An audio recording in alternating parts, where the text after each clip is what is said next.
سپہر کے 3 بجے ہیں۔ السلام علیکم، یہ ریڈیو پاکستان ہے۔ عرفانہ شاہین سے خبریں سنیے۔ اہم خبروں کا خلاصہ۔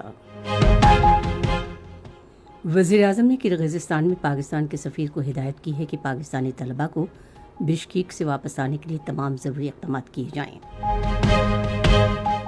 وزیر دفاع نے کہا ہے کہ لوگوں کو صحت کی جدید سہولتوں کی فراہمی حکومت کی اولین ترجیح ہے۔ وزیر مذہبی امور پاکستانی عازمین کے لیے حج انتظامات کا جائزہ لینے کے لیے مکہ مکرمہ میں ہیں۔ قومی اسمبلی کے حلقہ NA 148 ملتان کے ضمنی انتخاب کے لیے ووٹ ڈالنے کا عمل جاری ہے۔ خصوصی سرمایہ کاری سہولت کونسل کی طرف سے شروع کیے گئے سرسبز سیاحت منصوبے سے گلگت بلتستان کے سیاحت کے شعبے میں انقلابی تبدیلی آ رہی ہے۔ اقوام متحدہ میں پاکستان کے مستقل مندوب نے کہا ہے کہ پاکستان 2025-26 میں اقوام متحدہ کی سلامتی کونسل کی غیر مستقل نشست کے انتخاب میں حصہ لے رہا ہے۔ اور افغانستان میں شدید بارشوں سے 50 افراد ہلاک ہو گئے ہیں۔ خبریں تفصیل کے ساتھ۔ وزیر اعظم شہباز شریف نے کرغزستان میں پاکستان کے سفیر حسن علی زیغم کو ہدایت کی ہے کہ وہ پاکستانی طالب علم کو کرغزستان سے واپس لانے کے لیے خصوصی طیارے کے سلسلے میں تمام ضروری انتظامات کریں۔ حسن علی زیغم نے ٹیلی فون پر گفتگو کرتے ہوئے وزیر اعظم نے انہیں ہدایت کی کہ وہ کرغزستان میں تمام پاکستانی طلباء اور ان کے خاندانوں کے ساتھ رابطے میں رہیں۔ وزیر اعظم نے کہا کہ زخمی پاکستانی طلباء کو ترجیحی بنیادوں پر پاکستان لایا جائے۔ انہوں نے کہا کہ کرغزستان میں پاکستانی طلباء کے ساتھ رہائش پذیر ان کے اہل خانہ کے انخلاء کا بھی ترجیحی بنیادوں پر انتظام کیا جائے۔ وزیر اعظم کی ہدایت پر ایک خصوصی طیارہ آج شام بشکیک روانہ ہوگا اور 130 پاکستانی طلباء کو لے کر آج رات واپس آئے گا۔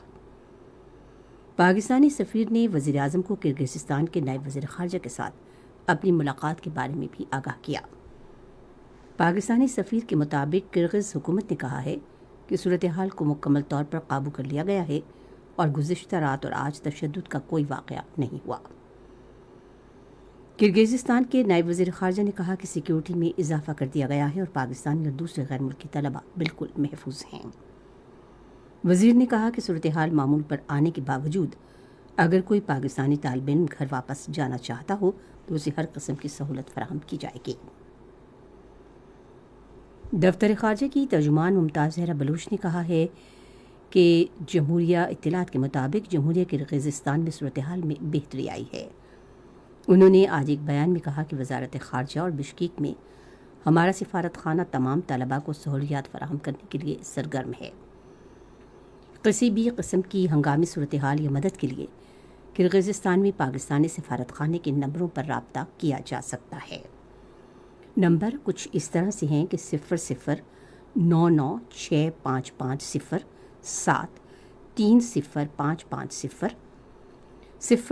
00996550114084 009965554476 اور 00965075675667۔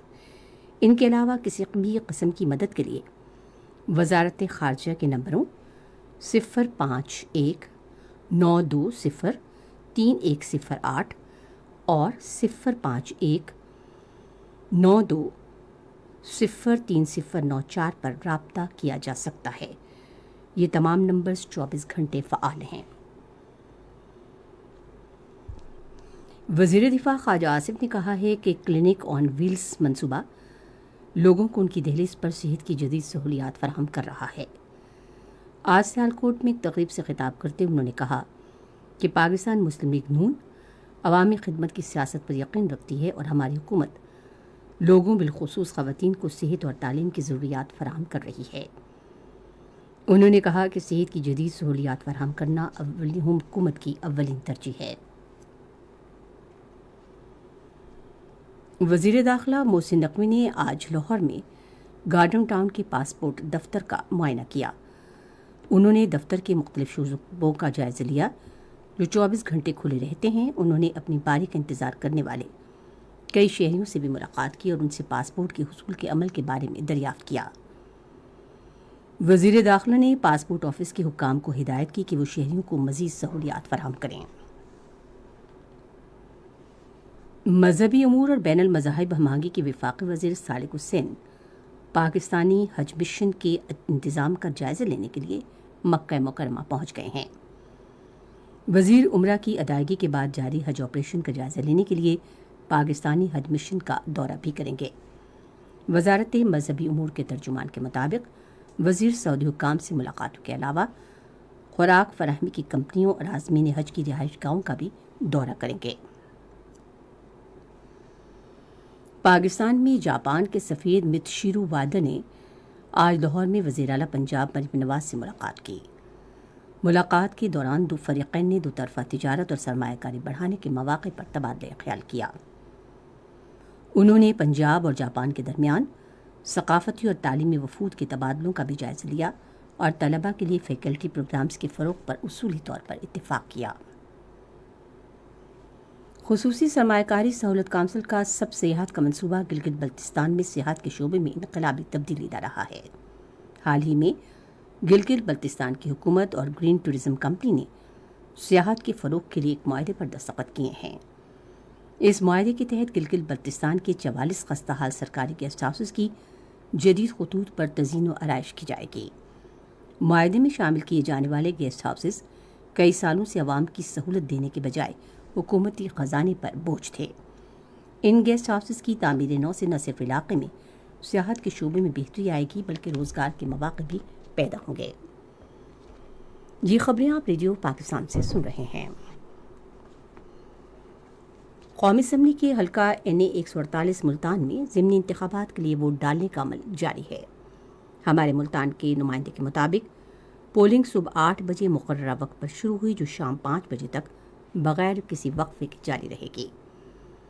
گرم موسم کی وجہ سے لوگ بڑی تعداد میں جلد ووٹ ڈالنے کے لیے پولنگ اسٹیشنوں پر پہنچ رہے ہیں.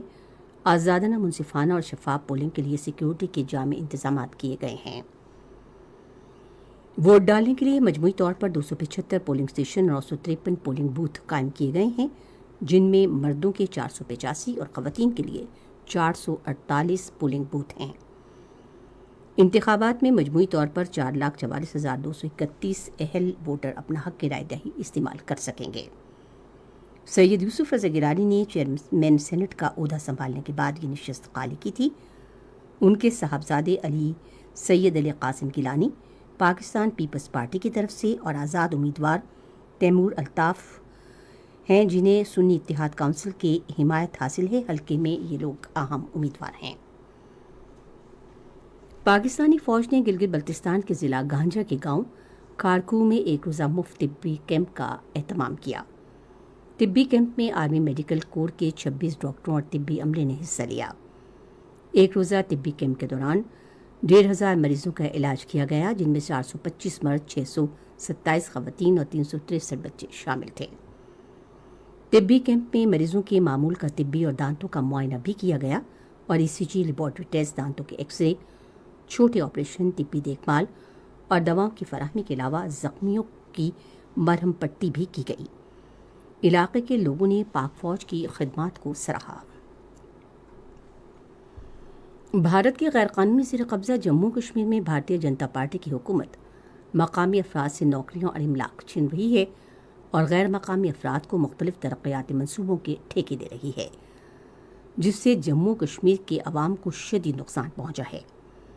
کشمیر میڈیا سروس کے مطابق سیاسی تجزیہ کاروں کا کہنا ہے کہ مقبوضہ جموں کشمیر کے عوام اقوام متحدہ کی قراردادوں کے مطابق رائے شماری کے ذریعے امن اور آزادی کا مطالبہ کر رہے ہیں. انہوں نے اس بات پر بھی زور دیا کہ جنوبی ایشیا کے خطے میں پائیدار امن اور خوشحالی تب تک ناممکن ہے جب تک تنازع کشمیر اقوام متحدہ کی قراردادوں اور کشمیری عوام کی امنگوں کے مطابق حل نہیں کیا جاتا.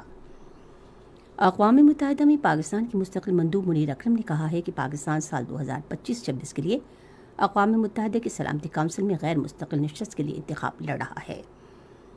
انہوں نے امریکہ میں قائم پاکستانی طلباء کی تنظیم سے ایک ورچوئل گفتگو میں کہا کہ اس نشست کے انتخاب سے پاکستان کو ترقی پذیر ملکوں کی امنگوں اور حقوق کی ترجمانی کرنے اور مشرق وسطی اور افریقہ میں امن و سلامتی کی کوششوں کو آگے بڑھانے کا موقع ملے گا۔ افغانستان کے وسطی علاقوں میں شدید بارشوں اور سیلاب کے باعث کم سے کم 50 افراد ہلاک ہو گئے ہیں۔ ہلاکتوں میں اضافے کا خدشہ ہے کیونکہ درجنوں لوگ ابھی تک لاپتہ ہیں۔ سعودی ولی شہزادہ محمد بن سلمان نے امریکہ کے قومی سلامتی کے مشیر جیک سولیون سے ملاقات کی ہے، جس میں تصویراتی تعلقات اور مختلف شعبوں میں تعاون کو تقویت دینے پر تبادلہ خیال کیا گیا۔ انہوں نے دونوں ملکوں کے درمیان ایک معاہدے کے تقریباً حتمی مسودے پر بھی تبادلہ خیال کیا۔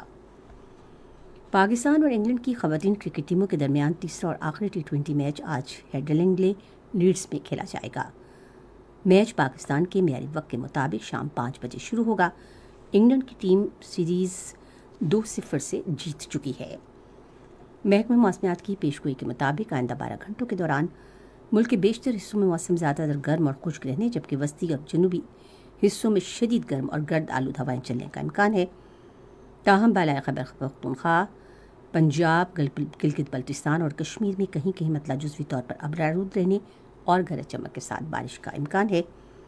آج ریکارڈ کیا گیا بعض بڑے شہروں کا درجہ حرارت کچھ اس طرح سے رہا کہ Islamabad 38 degree centigrade, Lahore 43، Karachi 35، Peshawar 37، Quetta 29، Gilgit 28، Muzaffarabad 33، مری 26، سری نگر 24، جموں 41 اور لیہ 16 ڈگری سینٹی گریڈ۔ خبریں ختم ہوئیں۔ مزید خبروں اور توضیحوں کے لیے ہماری ویب سائٹ ہے radio.gov.pk اور فیس بک کے link radio Pakistan news official پر آپ ہماری خبروں کی براہ راست ویڈیو اسٹریمنگ بھی ملاحظہ کر سکتے ہیں۔